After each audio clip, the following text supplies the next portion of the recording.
Nahihirapan ka ba kung saan makikita ang cellphone number mo, lalong-lalo na kung kailangan mo ito sa pagpapaload o kung anumang transaction? Well, sundan mo ang tutorial na to at ituturo ko sa inyo kung paano.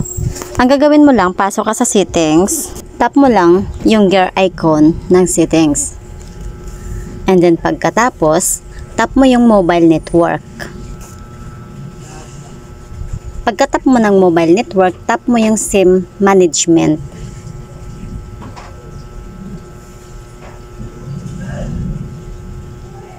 Pagkatap nyo po ng SIM management, meron kang makikita dito na SIM 1 and SIM 2. Itong SIM 1, kung makikita nyo, ay naka-open yung kanyang button or naka-turn on. Ibig sabihin, may nakasalpak po tayong SIM dito. So, kung wala namang nakasalpak na SIM guys, ay naka-turn off po yung button. So, yung naka-turn on po, yun po yung ating active na SIM na nakalagay sa ating cellphone.